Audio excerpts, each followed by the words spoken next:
the intro. And we are live. It is April 16th, 2020. Your taxes should have been due today, but yesterday, but they are not. Boris Johnson his approval rating has gone up, proving that the coronavirus is that not guy will all do anything bad. for a vote. Exactly. We don't have fun anymore, but in lieu of fun, we actually have a kind of a cool show today.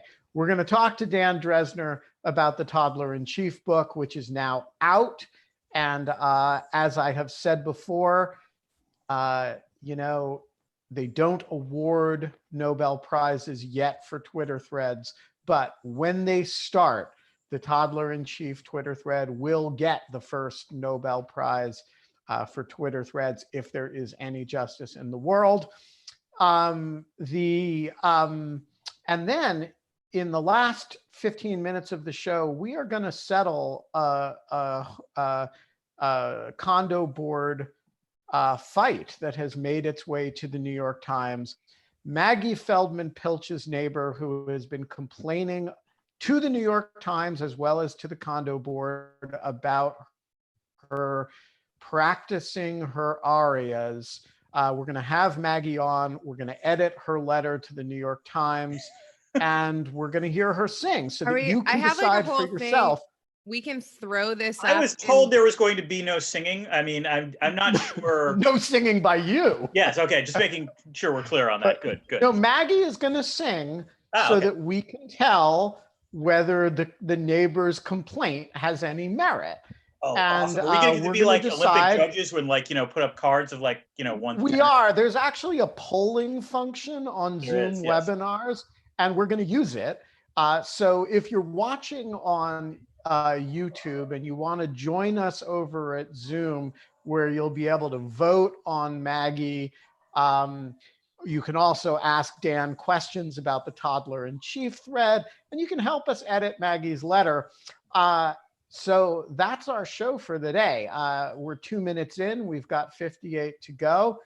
Dan, back-to-back appearances on Morning Joe, one of them with me and a basket of my laundry in the back. That was, I want to stress, the fault of the Morning Joe camera team, which kept telling me, tilt your camera more. They didn't say, now we have your laundry in the shot. Wait, did you talk about in lieu of show on Morning Joe? It didn't come up? It didn't come up. God, guys. Sorry. I'm sitting over here waiting for United Talent Agency. Okay, what was I supposed to do? I'm supposed to be talking about the book. We're supposed to be talking about Trump. Was I supposed to say, by the way, Ben, what's the deal with the laundry behind you? Well, it has certainly attracted attention on Twitter. Yes. So are you familiar with this new Twitter account? I think it's Rate My Skype Background or Rate My Skype Room. I'm not. I'm afraid to look at it now. So I only got introduced to this because having done Morning Joe yesterday, I did it in my study with, and in a different background with basically, it was, my diplomas were behind me. And basically what this account does is it rates, everyone who appears on these shows, but is doing so from their house, and rates what is the quality of their backgrounds in terms of is it behind? It's hot or not. Are hot or not for your Zoom background? Hot or not? Yeah, it's not you. It's an interior decorating thing, to be clear. Well, I want to say that let's be ethnic here for a minute, Dan. Your background this morning was really Jewy. I mean, you had more than one Chanukiah there. Yes, you had Seder plate. Yeah, I mean, it was wearing a big shirt that said Jew. That's a toddler, the Trump, But yes, let me put it this way. I did the one yesterday here, and I got, this guy rates things, this Twitter account rates things out of 10. I only got 3 out of 10. It was they didn't like the chair, they didn't like the white background, they didn't like the diplomas. So this morning I upped my game a little bit. I moved it down to a different room, and he gave me a 6 out of 10. So what'd you get? I got a 6 out of 10. Wow, I want to check out. I think, do I get more points or fewer for the laundry? Because that's bold. I mean, not a lot of people are doing laundry baskets. This is true on MSNBC. but I think there's a reason for that, to be fair. But yes, it's you will find out. I will try to tweet at him about this question. All right. But these are the important questions. These are why we have you on the show. No, I'm sorry. I love Kate's background. I've never seen this before. I didn't know you could do this. That is, I know exactly what that is. Yes, everyone knows. So yeah, I was like, someone's had to have made this. And yes, indeed, someone has made this all the way to the end. Yeah. So, all right. So Dan, for those people who haven't read the book or who are not familiar with the Toddler-in-Chief thread, give us the 2-minute overview. The 2-minute overview is that the book, at least, is making two arguments. One based on the thread, and one more sophisticated. The simple argument is that Donald Trump really does act like a toddler. If you look at any sort of trait we traditionally associate with toddlers, prone to temper tantrums, short attention span, poor impulse control, oppositional behavior, aversion to new foods, even.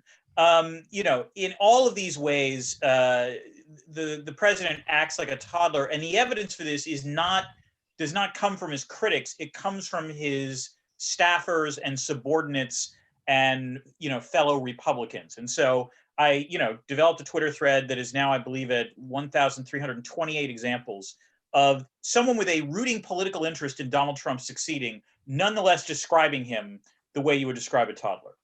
The second and more subtle argument is that this is a bigger problem now than it would have been 50 years ago, because essentially the guardrails checking the president's power have been eroding, slowly over time.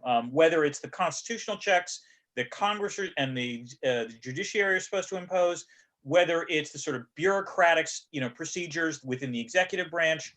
Whether it's the societal norms or political norms in terms of expected behavior by the president or the commander-in-chief, all of those have been worn down to a nub. Many of them long predating Donald Trump, to be fair, because in many ways the sort of dysfunction that has taken the American political scene, including the rise of political polarization and the erosion of trust in institutions, basically caused almost every other institution to delegate power to the president, under the presumption that the president was the last adult in Washington, D.C.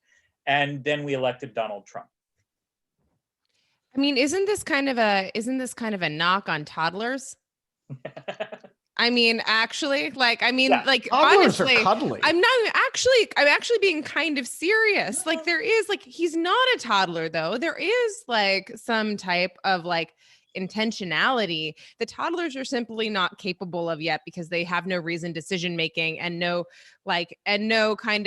literally don't have the cognitive function for it. And right. Okay. So a couple of responses to this. The first is that so there are ways in which toddlers, are behaving intentionally, but as you say, they lack the cognitive capacity. The reason toddlers have temper tantrums, or the reason toddlers have short attention span, a lot of their behaviors that we don't necessarily are not thrilled with, they're doing the best they can under limited cognitive, circumstances. So you're right. Trump is different in that respect. The biggest difference is simply that toddlers grow up. Toddlers eventually grow out of the toddler phase. They're intensely curious people. Toddlers are intensely curious. They want to learn things.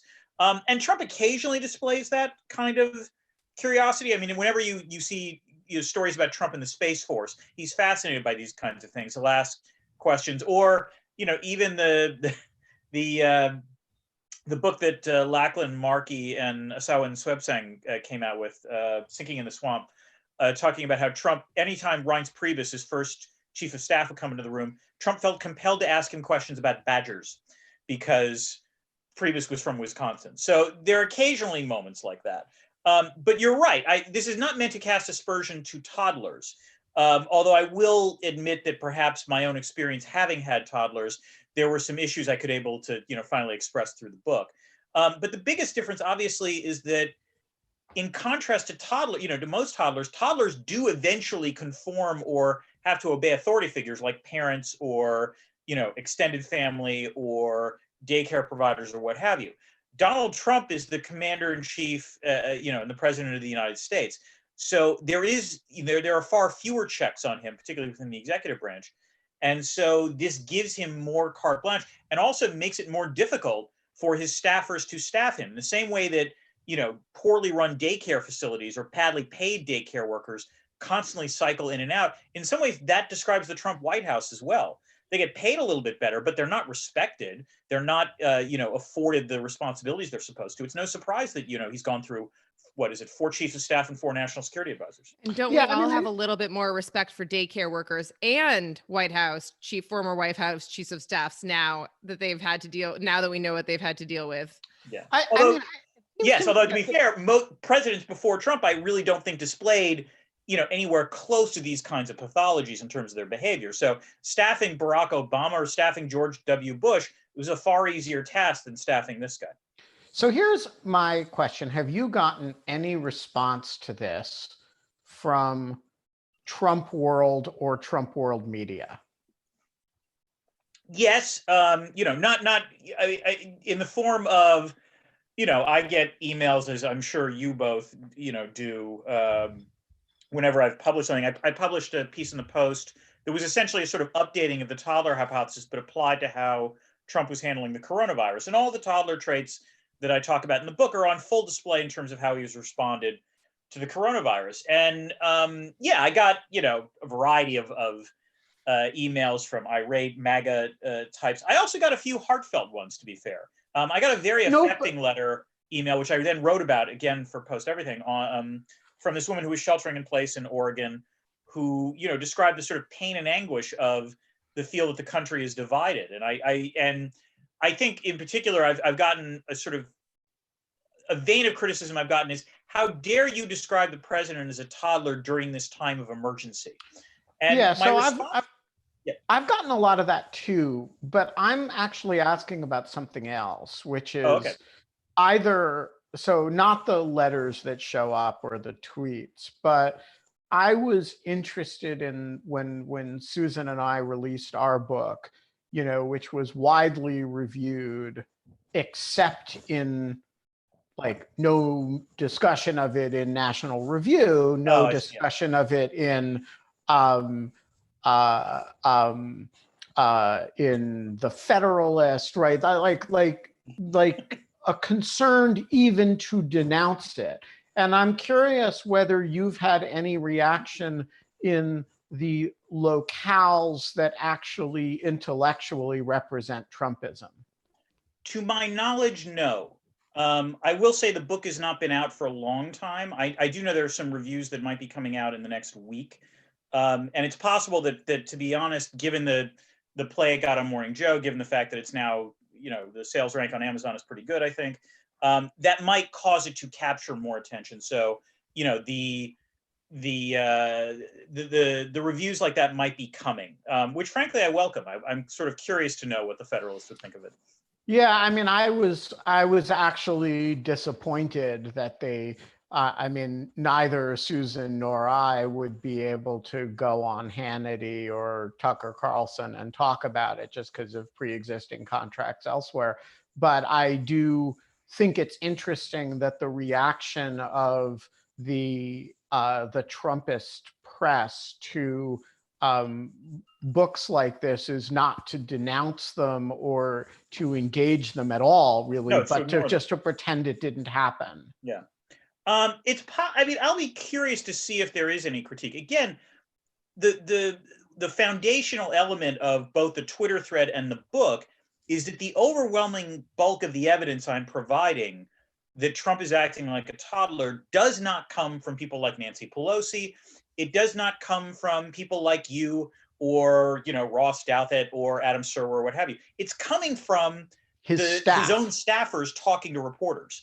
And so really, in that instance, you have to, if I was trying to get inside the mind of a Trump supporter criticizing the book, the one way you could do it, I would imagine, or the one angle you could take is this just shows how biased the mainstream media is against Trump, except again, it's all quotes from his staffers. So unless you really think the quotes are entirely made up, like Trump occasionally tweets this, you don't have a line of attack there. And even folks but maybe the line of attack is this shows how deep the deep state conspiracy against Trump is, that they're constantly whispering in reporters' ear bullshit about the president and lies about him. And in the face of his great leadership, they're whispering calumnies and Drezner is gleefully lapping up the propaganda that the deep state is laundering through the fake news media. Okay, and I guess the response I would offer to that is, if the deep state includes people like Lindsey Graham, Newt Gingrich, Tucker Carlson, Rex Tillerson, Paul Ryan, and Bob Corker, well, okay, then fine. I can't necessarily. Then you've got a very capacious definition of the deep state, and it turns out that the only people who like Donald Trump, is a extremely small sliver of the United States. So I think the response is, if you want to define the deep state that broadly, then the definition has no meaning. We're all the deep state, as it turns out. And then I think essentially the criticism lacks meaning. And also, it's a damning indictment of Trump himself, which is, if he's alienated this many people within his own party, then it suggests he will never govern terribly well. I mean, I don't really think of him doing a whole lot of governing, but no, that's like, and it hasn't improved. But he's not a leader then either. In other words, if he, whatever you think the president is supposed to do, I mean, clearly you're right. He doesn't govern. And by the way, that's the line that I quote from Tucker Carlson in the book, where he says he doesn't think Trump has the capacity to do these kinds of things. No. He says this, clearly which is not true. So in that sense, then you have to then fall back on, well, Trump is using the bully pulpit. He's a charismatic leader. That's what he's doing.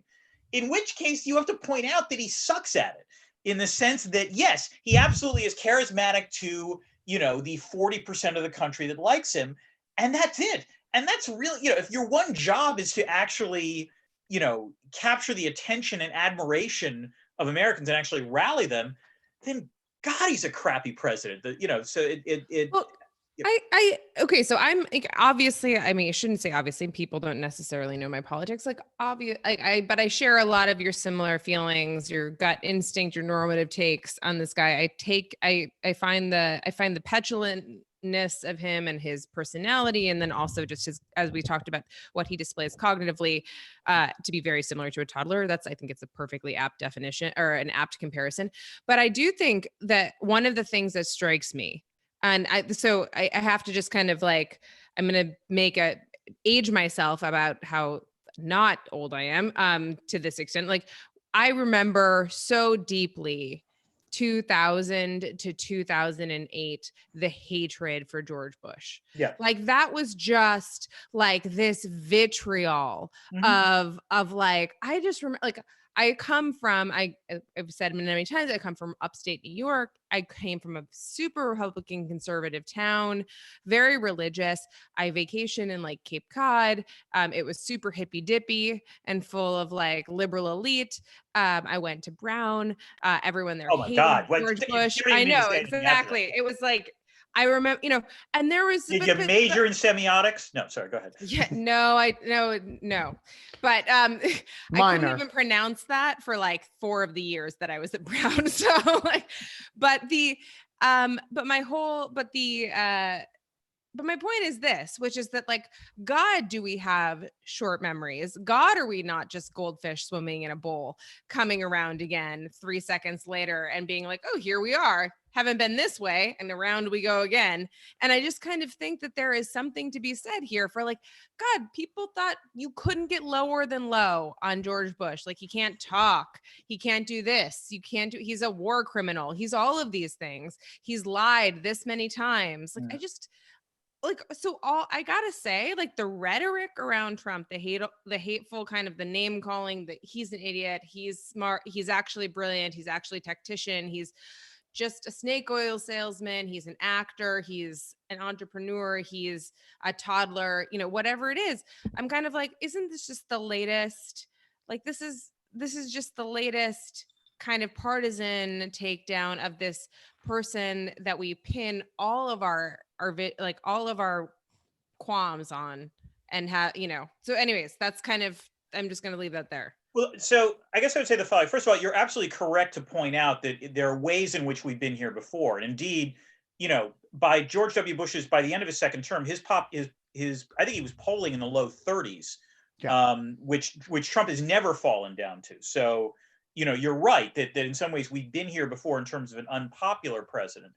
But that said, you know, I guess I would say two responses. The first is that while George W. Bush was in some ways, you know, the sort of neoconservatism in terms of his foreign policy, you know, put him somewhat at odds with some elements of American foreign policy.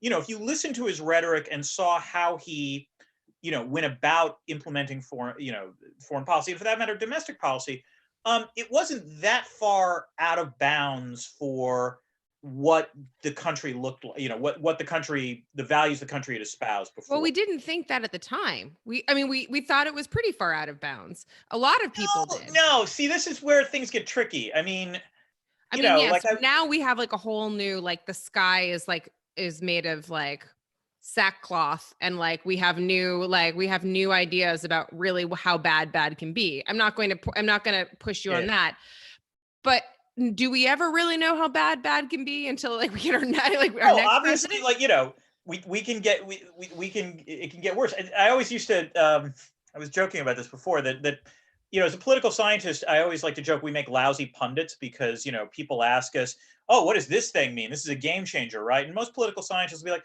nah, it doesn't make much of a difference, really. No, it's not that big of a deal. It's not that big of a deal. The night Trump won, in the next couple of days, you know, my family was despondent, my neighbors are despondent, you know, their own so and so forth. And so this was the time they came to me and says, it doesn't make it, you know, it's not that big of a deal, right? And I'd be like, no, it's a huge goddamn deal. You know, so it was like the one time they wanted me to say that this was a bit, you know, this wasn't that big of a deal was the one time I said, oh no, we are, can I curse on here? Oh yeah. Yeah, I love that people ask permission. What lovely civil guests we have on our show, Ben. Just don't use copyrighted material like Kate did. What did you do? I played Dolly Parton's 9 to 5 at the end of the song, at the end of the show, and they took it off of YouTube. Anyways, it was, by the way, a YouTube clip that I played. Yeah. But like, never mind. They took it off. They took our show down. Synergy, for God's sake. I can't believe that. Yeah. But yeah, so like, you know, I said, yeah, people would ask me, it's like, it's no big deal, right? And I would say, no, we're totally fucked right now. It's just, there's no other way to put it. Although I have to admit, I think even I was not, although I actually do have a sentence in the book where I say, and this is one of the awkward things about promoting this book so far, which is, you know, it's intended simultaneously to amuse people, but also to, you know, scare them a little bit. And the issue is that we're now on the scary side, and there's like a certain existential dread that people don't necessarily want to deal with. But I literally have a sentence in the conclusion that says, based on Trump's behavior as cataloged in this book, the idea of Trump coping with a true crisis, a terrorist attack, a global pandemic, a great power clash with China is truly frightening. You know, and this was all written obviously before the coronavirus broke. Yeah, I mean, so like I think you know, you can plot any presidency along crudely along two axes, right? One is how good is the president? By good, you mean competent? I mean, some combination of visionary, competent, but not like moral, but not moral good. Right. Well, I'm not talking about personal conduct here. I'm talking about like their performance. So, yeah, right. Okay. Like, and so, you know, you have your good, you have your good presidents, then you have your lucky presidents. Yeah. Right. People who just like, you know, Calvin Coolidge was really lucky, right? Like roaring 20s and, you know, and got out just in time.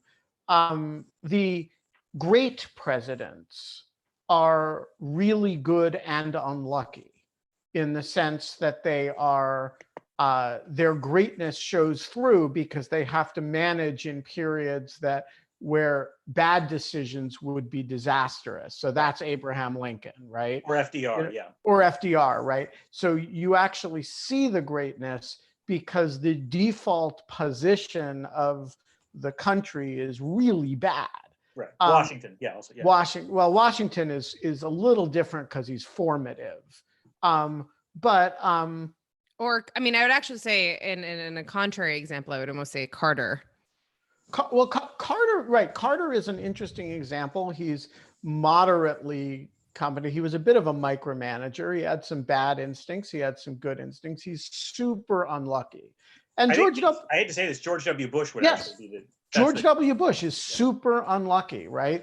You know, Mike Morrell, who was acting director of CIA and was involved in both the bin Laden operation and the Iraq intelligence, has said publicly that he said to Barack Obama, the intelligence associated with the bin Laden raid, I am less confident in it. The case that bin Laden is in the Abbottabad compound is much less strong than the case that there was WMD in Iraq.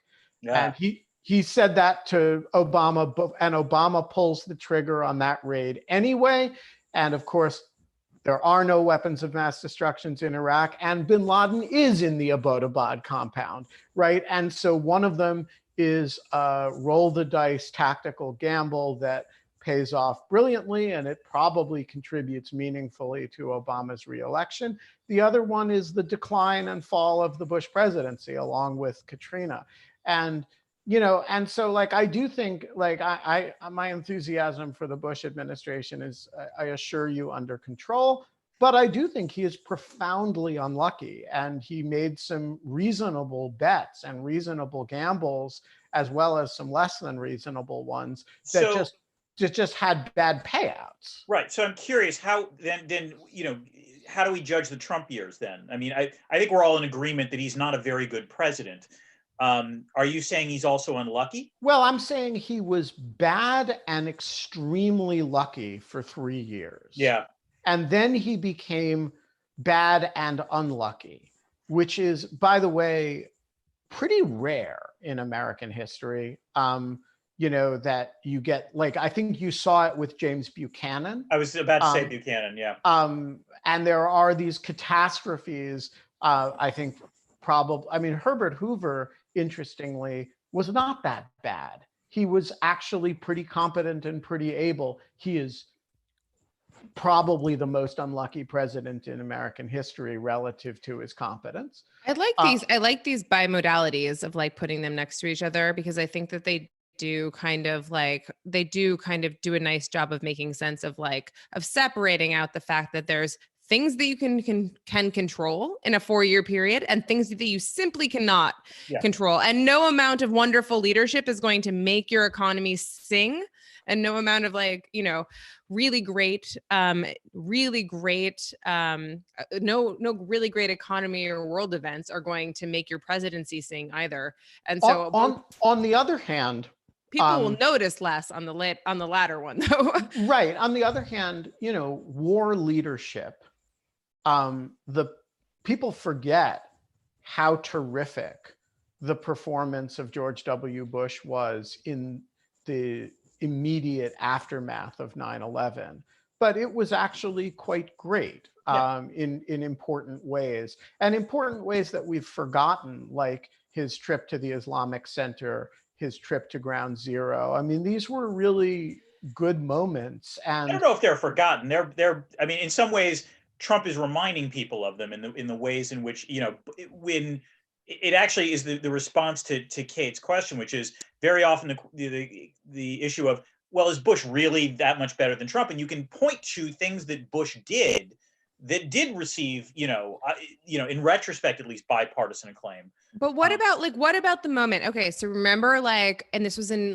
Fahrenheit 9/11.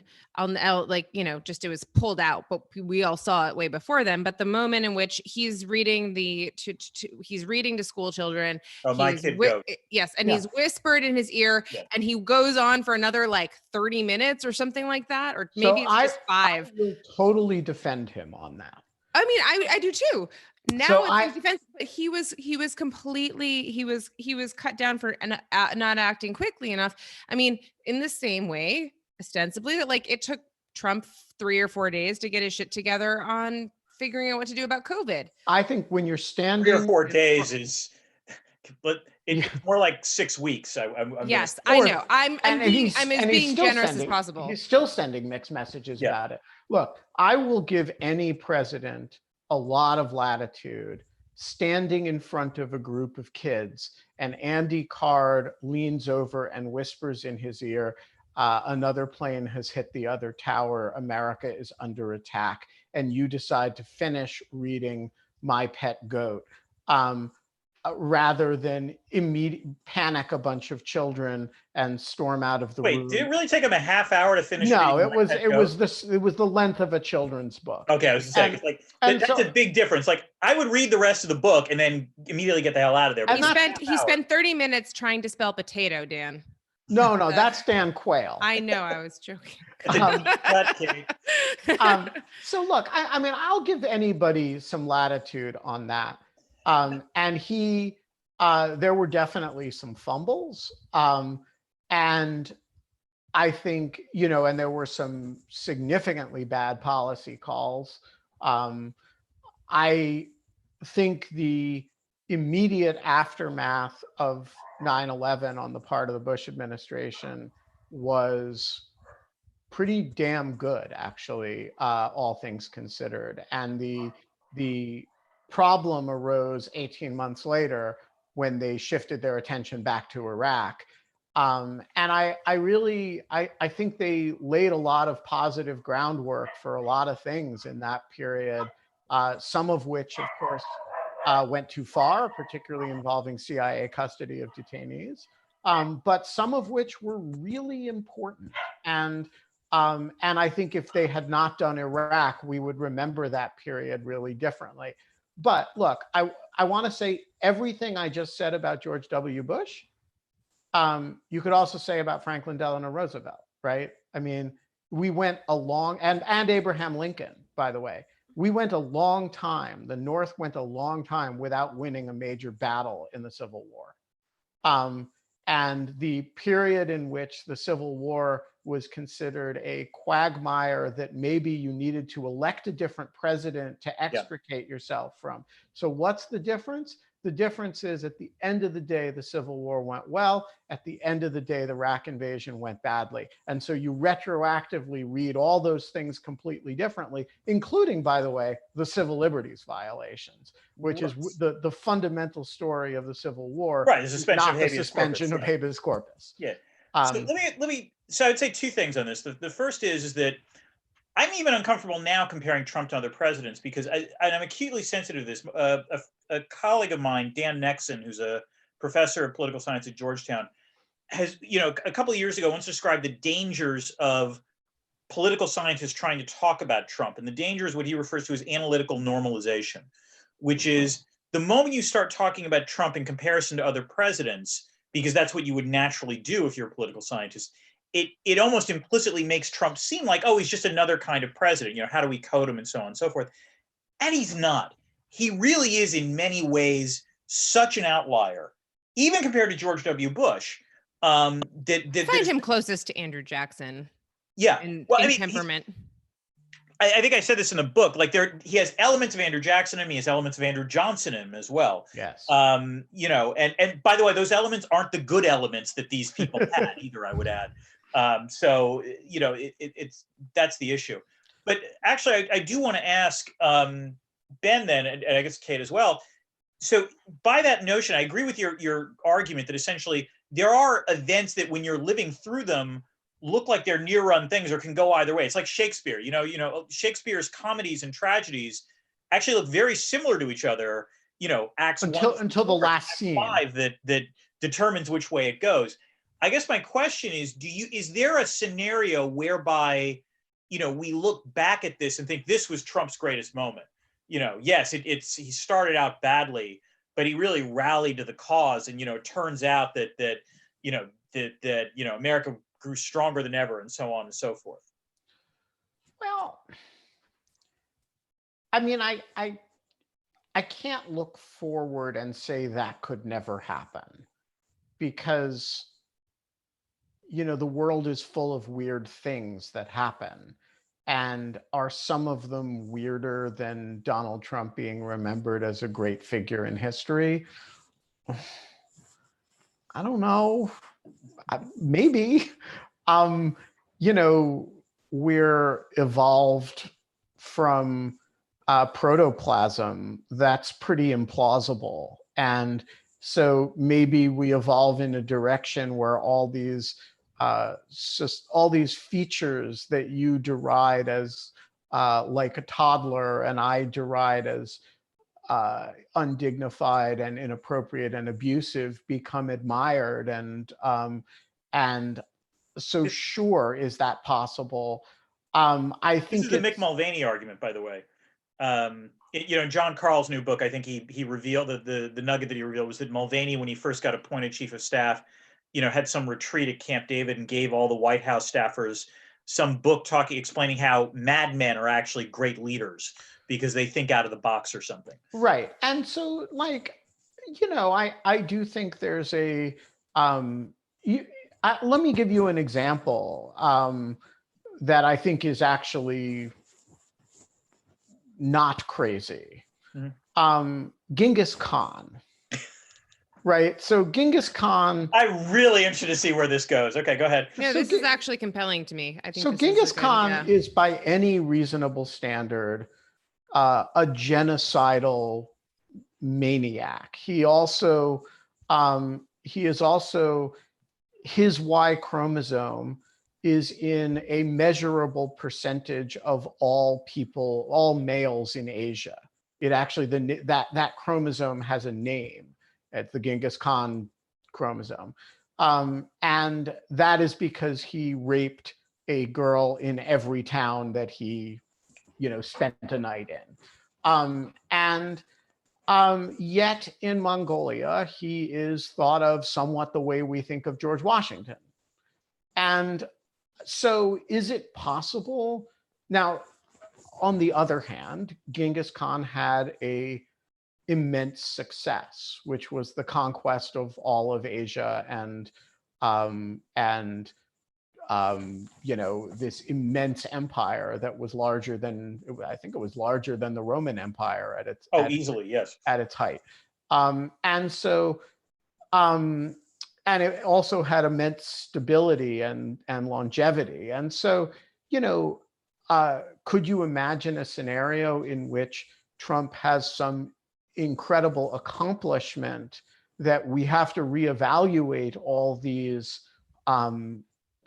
deficiencies, personality traits, in order to accommodate? The Mongols were unbelievably murderous. I mean, murderous in a way that we did not see the likes of again until the 20th century. And, people talk about how glorious medieval Iraq was, medieval Baghdad was. It was the shining. It never recovered. Baghdad never recovered from the sack by the Mongols. To this day, it has not recovered. And so these are seriously bad people in a way that we don't talk about them historically that way, because we've waived all the rules, because there's some recognition that this was successful. And so could you imagine? I think you would need Donald Trump to do something that was undeniably historically important and resonant. And, right now, his tenure, largely because of coronavirus, because the luck ran out, is one of unremitting failure, right? The economy is going to be, by the time the next numbers are out, will be dramatically worse than when he came into office. Unemployment, which he was singing about only a couple of months ago, will be dramatically higher. And of course, we're all shacked up at home and people are dying and are sick. And so, there's not a lot to crow about. much less the conquest of all of Asia. But I do think, there are these people that you look back and you say, we had to rewrite everything that was normative in light of their accomplishments, including genocide. Yeah. So, well, on that happy note, I was going to say that no, but I have a different tact, which is like makes it less about people and more about events. Cause I want to answer Dan's pose this question by asking him, basically going back to something that he said about how he told all of his loved ones that basically, no, this really was a big deal and everything really was going to be different after the 2016 US election. And so it feels like there's been a few moments like this in my lifetime. There was the financial crisis of 2000, 2008, 2009. Mm-hmm. There was obviously 9/11. There was the 2016 election. Now there's COVID. Those are different in kind. I think that there are certain types of very acute moments that happen very quickly, like 9/11 and like Hiroshima. They're shocks. Yeah. Hiroshima, or kind of like Chernobyl, where there is like one event and it happens and then the rest is just like fallout. Okay. And then like kind of similarly, like you can't really say the same about elections and markets, even though they have one event, because they always are kind of about the impacts of elections and markets are always about the fallout. They're not actually, the trauma of them is not in like one great moment of death or destruction or something like that. It is about the signaling of later fallout. And so I just kind of want to say that like in all of those moments, I remember people talking in 9/11 and saying like, well, I was a senior in high school and them saying, you're never going, like the world's never going to be the same. And me not understanding what that really meant, and me truly never understanding what that meant until I decided to until the world continued marching forward and I saw the change happen before my eyes that like could not have been kind of forecast in the same way. So too with this presidency, I feel like, and so too with like the pandemic, I feel like there are just not going to be moments in which I want, there should be a word for moments that are so powerful, like the 2016 election, where you feel the foreboding feeling, but nothing in your immediate life has changed. None of your social norms have initially changed. Right. Like nothing is there, but you all like, it's like there, it's on the wall. Like you see, like you hear about the Germans marching into the city, you know, it's going to happen. You see them putting people into train cars and people disappearing, but it's not you yet. And it's not all your friends. Like, and I don't want to get into like a run, like type of like slow atrocity type of thing. But I do think there's an element of that, of just like how much the human brain can like take in all at once in terms of trauma and life events and shifting norms and these moments of panic, and how many people have a flashpoint like we've had with the pandemic, like we had with 2016, like we had with 9/11, to kind of like to stop and pivot from and go forward. Versus like what was that moment in World War II and the Holocaust? I mean, maybe Pearl Harbor for the Americans. Oh, yeah. I mean, so I would say this is where the pandemic, I think, is actually different to some extent from everything, and maybe the 2008 financial crisis, but not even that.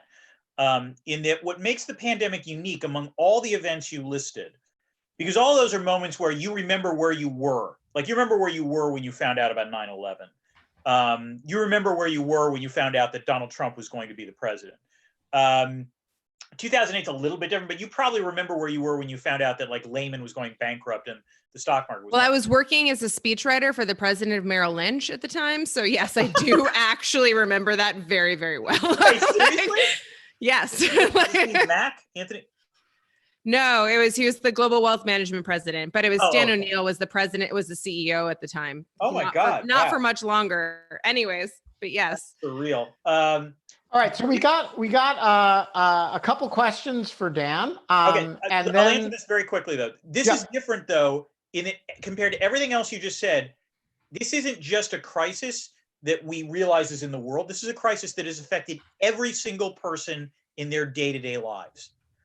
You know, we're doing this because I don't know that this is that. Well, this is what they'll say. Like, this has never really happened before at this scale. Yeah. But they said the same thing about 9/11. We'd never had an attack on American soil, right? in that way, But from like the attack on American but it wasn't soil, an attack that made you stay home. right? It wasn't exactly. It wasn't. There were things that or were it changed. shut You down take the that out as NBA. there were things that changed if you were going to take a flight or if you were going to do something else. This is something where everyday activities like going to the grocery store or trying to going to a doctor or normal everyday going to work has been fundamentally changed. And so in that sense it is different. All right, Michael Fromberger, the floor is yours. Well, so I just really had the question that I posted, which is, you talked a little bit earlier kind of about the erosion of protections within the government, sort of the checks and balances over the past decades. And that certainly matches what I've observed. And it seems like those checks and balances that the founders designed, at least to me, that they didn't really take into account the possibility that we now see that the members of the legislature and the members of the executive might collectively feel more allegiance to kind of an external group, right, their party, than to their branch of government. So that what we see in some sense is not really, the branches checking and balancing each other, but that the people in both of them in some sense are, I don't know when I go so far as to say colluding. I don't mean that in a sort of a legalistic sense, but cooperating with a set of ideals that doesn't match. And I basically wanted to get your take on that. Do you agree that that is a concern? And if you do, then I would be interested to hear if you have any ideas about what things we could do to mitigate that problem. I have some ideas of my own about what might help, but I'm not an expert on these things. I'm really just an observer, and I would like to hear your thoughts, basically. Sure. I tend to you make a valid point. It's not that the founders were aware of the problem of factionalism. That shot through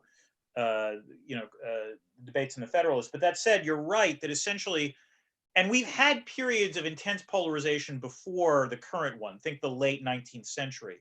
But yes, the reason that we're in the situation we are now is not just that Donald Trump got elected, but it's because polarization essentially rendered Congress dysfunctional. And in doing so, Congress increasingly could not check the presidency because the party that was affiliated with the president didn't want to do so. And also, it became so difficult for them to do even the things that the founding fathers expected them to do, like, let's say, deal with trade treaties or approve treaties or declare war or set tariffs, that voluntarily, in many instances, the members of Congress ceded that authority to the president. And this worked for a while because most presidents took this power and recognized that there were, and sort of self-constrained themselves, there were limits in terms of what they could do, and did try to seek at least occasionally to get buy-in from Congress.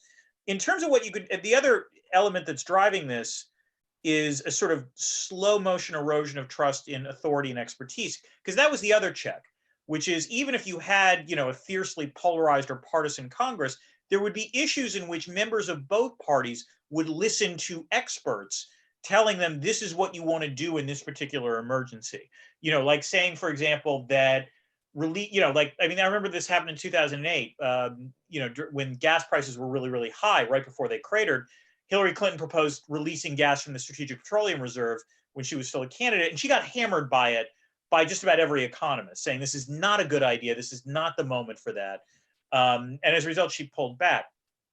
I'm not sure now if you tried to do that, and in some ways we're seeing this play out with the coronavirus. There's a degree to which, you see there's a slice of Republican intellectuals that clearly don't want to listen to experts. Now, what's encouraging, and this is the weird part, is that what ended this what ended this problem of polarization the last time we went around were 2 world wars and a Great Depression. Those were sufficient shocks that by the post-war era, there was something of a newer consensus. It will be interesting to see if the coronavirus itself, if the pandemic itself, and the ways in which people have responded to it or not, actually cause greater trust in authority to emerge again, because of the fact that folks like Trump proved to be wrong about certain things, folks like Anthony Fauci proved to be right. All right. We have time for one more question before we turn to the really important subject of Maggie's fight with her neighbor. Andrew Bridges, I'm giving you the final question. Thank you. Can you hear me okay? You're a little soft. Lean into the mic a little bit. Well, it's on a headset. I'll speak louder if that helps. Yep. Thanks a lot for this. I'm enjoying these enormously. So candidates often campaign based on plans and platforms and the like, which I think one can interpret simply as signals as to which direction their compass points, because a lot of times it looks as though they're just putting platforms out there as window dressing. It seems to me from what I'm hearing that discerning how a chief executive is going to respond in moments of unanticipated crisis may be more important than focusing on platforms. Where does one look for signals as to how somebody will perform in the unanticipated crisis? And maybe what types of debate questions might be useful in order to draw those signals out of the candidates? Okay, so a few things. First of all, a rare area where I do think Trump actually is like other presidents is that I would push back on the notion that platforms are sort of symbols, because one of the things about presidential candidates and presidents when they get elected, and this is true regardless of party, is that when presidents make promises during the campaign, they actually do want to fulfill them once they get elected. You know, they see their election as a pledge that they got elected making these sets of promises, and therefore they want to actually execute them. And you've seen this with Trump on issues ranging from conducting a trade war with China. Does it matter who they've made the promises to, how much they want to fulfill them? No, I mean, it's whether the promises are public. I mean, it's whether, you know, but if it's a public promise, if it's something that they say in a debate, or they say in a speech, or they say in a convention, you know, their acceptance speech, yeah, they want to do those things. Now, that doesn't mean they always do them. There are times where, you know, there's structural circumstances. Like if the president promises to do something, but then the party that controls Congress is held by the opposition, well, that's going to, you know, make things more difficult. There are other rare times where a president makes a promise and then realizes it's not possible, and so has to reverse. But they really don't like doing that at all. So, you know, that's in that sense, Trump is like other presidents in the ways he's wanted to execute them. The other thing I would say is that the way you can tell how a candidate will respond to a crisis, this is, you know, a quaint notion, but things like political experience matter. You know, it's worth looking to see how, you know, candidates or nominees handled crises when they were, you know, in their prior experience. You know, and this is why for the longest time, it used to be thought the recipe to become the president was to serve as a governor, because being a governor was thought to be the sort of best stepping stone to being a president. That hasn't been true in the last 12 years or so. But, you know, before that, you know, George W. Bush and Bill Clinton and Ronald Reagan and Jimmy Carter were all governors. So, but looking at what they did in their track record, to be honest, in terms of debate questions, I don't think that's you're not going to get much from that, unfortunately, because, you know, the easiest way to dodge it is just to say you don't respond to hypotheticals. All right, Dan Drezner, thanks so much for joining us. You are welcome to hang around for our resolution of this epic battle in the condo board and in the pages of the New York Times. Is there going to be singing? Maggie will be singing. You will not have to sing, however. No. I want to hear her sing. All right. So, all right, here's how this is going to work. First of all, I am launching a poll that participants can address on whether Maggie's neighbors should suck it up and appreciate Maggie's singing, or whether Maggie should quiet down. Which would never happen. But now, you guys are, feel free if you have an ideological position about neighbor to answer it without I'm not allowed to vote. Can I vote? Can I vote a pox on both our houses just for that? I can't. You know, if you can vote, you can vote. So you guys can vote now if you want, or you can wait and as I recommended to the New York Times, that it actually depends on whether Maggie can sing. Right. And so you guys do what you do.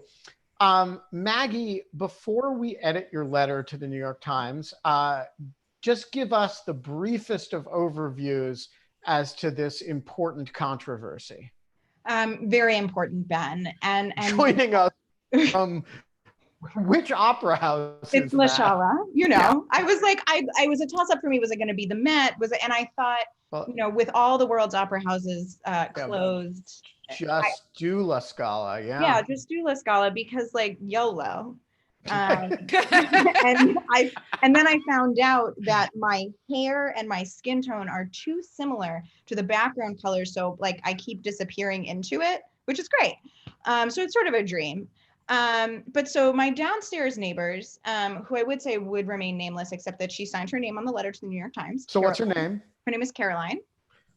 She is which is your last name, middle name, middle name. That's my middle name. Sorry, it was just like, it's in your handle, and I'm like looking at it right now. I was like, wait a second, Caroline. Yeah. So she and her husband and their 6-year-old, who shares a name with my dog, live downstairs. And since I've moved in, they have been quite unhappy with me, and I have done almost anything beyond reasonable to accommodate them, including but not limited to installing 2 layers of commercial grade carpet padding and carpeting over my entire home. And that wasn't even about the singing, that was about the sound of my dog's feet on the hardwood floor. So we've never spoken directly. There's always been, you know, an exchange of emails or letters through condo boards or other places. And now our arena of choice is the New York Times. So she wrote. I also teach property law. And so all of these types of like condo disputes are like, I will literally take this back to my students and be like, so a lot of the lawyering you're going to do is going to have nothing to do with lawyering. It's going to have to do with writing sternly written letters to people or leveraging. I have so many sternly written letters about this and other related items with neighbors that I'm happy to share with you. So, Maggie, your this came to, I don't want to say fruition, whatever it was. She wrote a letter to Katie Weaver, an advice columnist at the New York Times, that was a thinly veiled reference to you. Yes. And she claims she has no idea who you are. Right. Do you believe that for a minute? No, I mean, I'm pretty familiar with the professional and semi-professional opera singer circuit here in Washington, D.C. Renee Fleming doesn't have apartment neighbors. She lives in a house in the Palisades. And most of the other young artists from the Kennedy Center scene live together, and they don't live in the district. So if you live in Washington, D.C., and you have a person singing arias at random times, you know, the market's pretty small there. Also, your name is Caroline. You know, like there's just... And also, there's only one person that you've been obsessively complaining to the condo board about, right? Yeah. Okay. All right, should we edit your letter? Yeah, let's do it. All right, we're gonna click on screen share. We're gonna go to Maggie's letter. Am I able to offer advice too? Even absolutely. All right, so you've got basically, I like these things, but I think you got to start with the history of it. So I wasn't sure because, you know, the letters that they publish are so straight and to the point. And that's why I included, I figured given your expertise, you could, you know. No, I think you want to start with, you know, like a few weeks ago, you answered a letter from a Washington, D.C. based writer named Caroline, who struggled to deal with a Phantom of the Opera in her apartment building. So I think you can be a little bit more dramatic about outing yourself here. I don't know. I disagree. I think I like that. I don't know. I was going to. Or like, I am the, or why don't you, well, oh, you mean, you're just going to say like, I am the Phantom? Oh, yes. I was going to say something like, as Mitt Romney. Yes. I love a good Mitt Romney reference. Yes, I agree with this. The Phantom, c'est moi. C'est moi. No. No. C apostrophe sorry. EST. C and MOI, no S. Sorry. Yeah, and there's an apostrophe between the C and the E. Yes, c'est vrai. My Très lord. bon. All right, Sorry. good. You should also. Okay, none of this should be italicized, but whatever. I know I italicized it because I was like, this is optional to show on screen. Oh, it was. Oh, that's why it's italicized. Yeah, I was Okay, like, great. yeah. Caroline is my neighbor, downstairs neighbor. Oh, so my point was, I'm not actually the Phantom because the soprano, star of the show. Yeah. I think that's a little bit too referencey. Yes, I don't. Yeah, I would say, I think you're going Just too say, deep cut in the it, metaphor cut there. which is terrible because Phantom of the Opera is not even an opera. But I digress. Right. So Andrew Lloyd Webber, you cad. You exactly. had And I know that my who even Cats was such garbage. Sorry. Is tuned in. It was garbage. She's tuned in and watching this show and has been following along the developments of the situation closely. And she will be thrilled to know that we. Do you want me to describe the Coase theorem to Caroline and how it could maybe help her in bargaining for a preferred rate of conflicting uses? I'm hanging on here to the key, like the actual text of the letter here. And I think we should say, like, for the last several years, I've had a complicated relationship with several of my condo building neighbors. Condo neighbors, take up building. Okay. Yeah, you're right. My condo neighbors who don't like my dog. Yes. Oh, really? Sweet. They hate poor Ziva. And she's the cute, for anyone who's never seen Ziva, go look at my Twitter. Yeah, she's a nice dog. She's a good dog. Now, I'm gonna literally show this to my property class. Please, I'm gonna make them watch this. I'm about to teach condos and co-ops next week. So many of them. So who are we quoting here? So that is a letter that was sent to me, that was left for me on my door the day I moved in. Can we also just say that, like, I don't think the New York Times gives a shit about everything that happened except the arias, which is a little bit why I think that you shouldn't be talking about the dog or the prior letters or anything else. So, you think we I think that sentence needs to go. Okay. I think that I can't click on anything. I can't, the whole paragraph needs to kind of go. I was emotionally involved, but I agree. All right. So, yes, I think that entry sentence is enough to understand. Yeah, and then we can say there's been a deal. There's been a whole deal. Yeah, there's been a whole. If they need more details, you can see in Lieu of show in which we edited this letter. Decided my current quandary is this: my neighbor who has been less than civil. Always go with the understatement on the criticism of people. Wrote to you. Yep. To ask for advice on how to handle my singing. In current period, no, after singing period. Right. I am quite careful to be mindful of my auditory pollution, as she calls it. Is that her quote? Yes. Given our current shared reality, but I cannot cease rehearsals. So this is redundant. Yeah, exactly. Can I make a suggestion?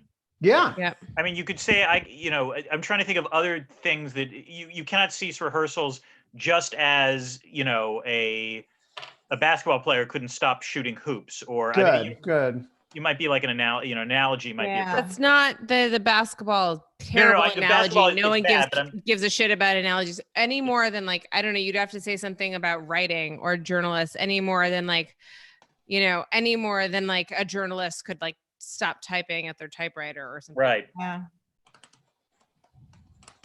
That's good. Yeah. Because I wish you could edit everything. Loud. I'm really good at editing. I got trained very closely as an editor. I'm like an okay writer. I'm not. My neighbor has made no attempt to communicate with me directly before writing to the New York Times. You want to really before writing to you. You already said to you. So say it again. Good. Yeah. As she admitted. So you want to Yeah, that's like really frame this as a concession on her Yep. part. That's a good. Um, That's good. And then, so there's a simpler way to do this next point, which is I don't say something like no. Don't make it a. Don't make it I. Make it like as a person well versed. Yes. Yes. My mother. As someone well versed. Yeah. Contrary to the purple hair, I actually know what rules I'm breaking when I break them. And no capitals, but italicized. Yes. Whoops. Sorry. Whoa. What happened? I don't know. Just like, I don't know.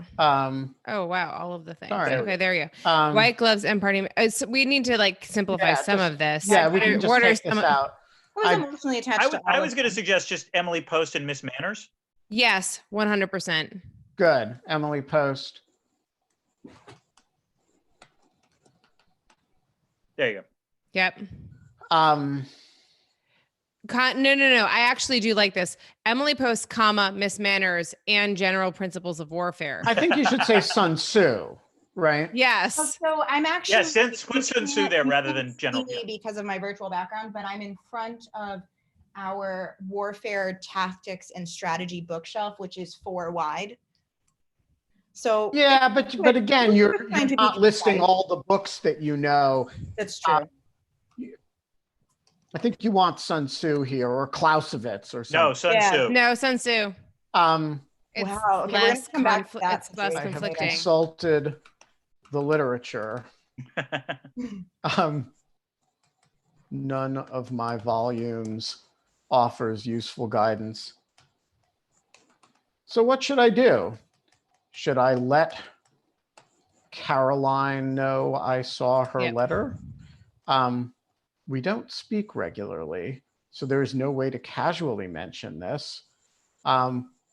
Or should I simply continue? Oh, Michael just direct texted me to say, Michael Fromberger, who was on before, said that principles should be principles. We have to flip principles. Where is principles? Oh, see, this is why group editing is so important. I don't see the word principles anymore. Oh, maybe we deleted it. I think now. we got rid of Doesn't it. matter. Yeah, Okay. I don't see It's gone now. Never mind. We don't speak regularly, so there's no way to, or should I simply continue limiting my rehearsal length and time and singing outside on the balcony whenever weather allows? I am truly at a loss. I love a delete help. Yes. And also delete, I am truly at a loss. Just leave it in a question. Yes. Okay. So there is my suggestion, our collective suggestion for the letter you should send to Katie Weaver. I will send that. And Maggie, you're a badass. I love this. But now is the part where we actually get to decide, right? Is Maggie's neighbor's complaint valid?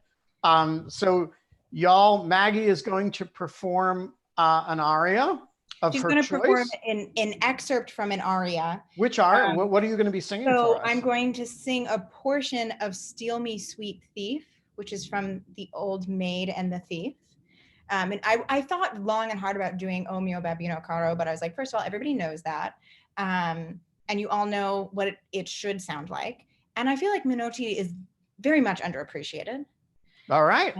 I should warn you, anybody who is experiencing this on a headset or whose volume is up quite loud. Yeah, it may get shrill. We got a soprano it may get here. Shrill, and there is one high note. I tried to pick something that was, not too much. I'm going to be as far away from it as I can.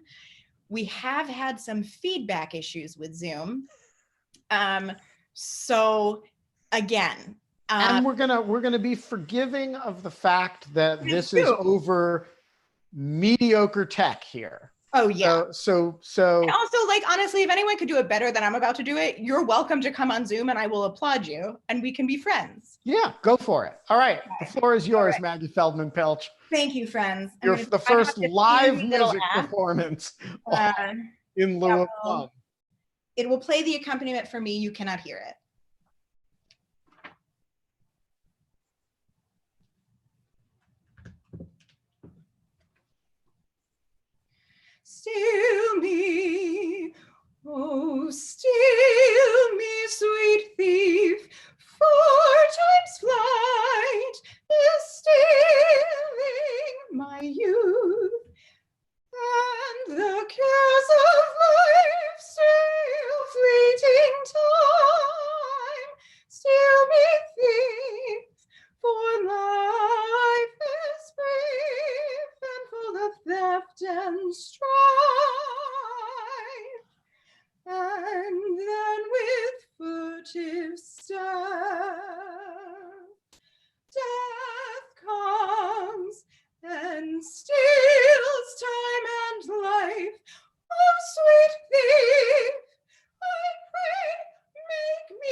There it is. Here's Bravo. Dan. So tell us about where that's from and who wrote it and what we need to know about Steal Me, Sweet Thief. So as I make the accompaniment stop,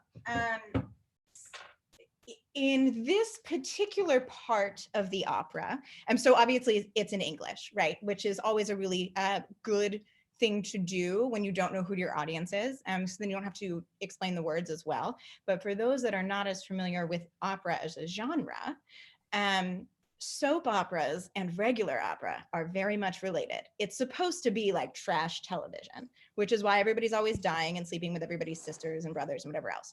So Menotti, in this particular part of the opera, it begins with a recit, which is like spoken word, but sort of sung. And essentially the main character is pacing around wondering like, why this guy in her boarding house never made a move, which for a soprano is all but unheard of because we're mostly dying or on the verge of dying or begging someone, mostly our fathers, to let us get married.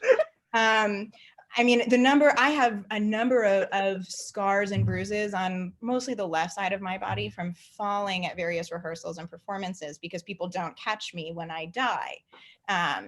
And so I thought, right, like, well, because we just die with great frequency. It's unsporting. Right. And I thought, given the current tone of the world, I could sing something about the threat of dying if you don't get laid rather than actually dying.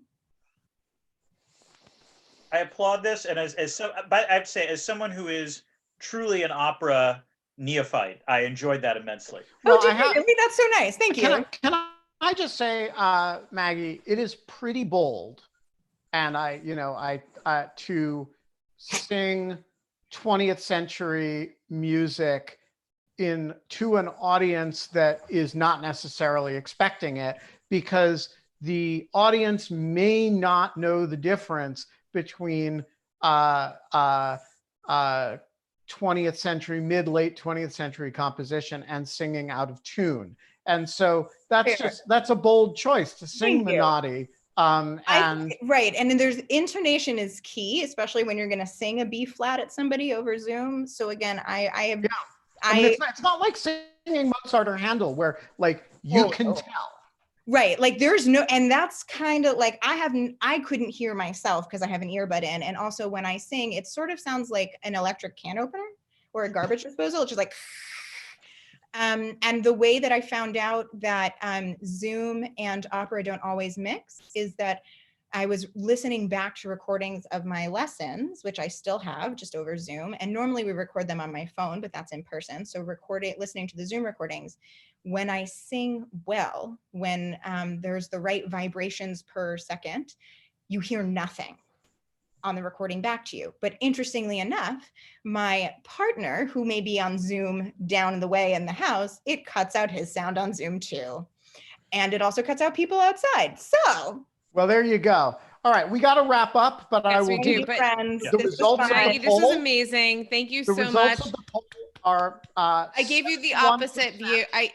This is the view that it's you beautiful. I so appreciate this. Just warmed my heart so much. 71% says Maggie's neighbor should suck it up and deal, and 29% says a pox on both their houses. Good. Maggie, not a single member of the audience said you should just quiet down. You're the best. We wrote you a good letter. Total Let me know if you need help sending victory. It to people. Your approval ratings are higher than the president's. Send the letter to Katie Weaver, and I will, of course, tweet this episode at her. Thanks, guys. We will be back tomorrow with Hannah Neprash to talk. Oh, good. Hannah's on tomorrow. Fantastic. Talk healthcare economics. Yay. Thank you to Dan Drezner and for Maggie for Dan, being it was such a so great sport. having you on. Thank you so much for coming. It was always really happy wonderful. to talk. Toddler. By the Toddler. You're hilarious. You are a very funny person. And I like hanging out with you. Tomorrow. Same with you, Maggie. It is Thank really you fun. Guys. You are Bye, guys. Fun. Bye, Remember, everybody. If you can't have fun, In lieu of fun, we'll be here tomorrow. we'll be here tomorrow.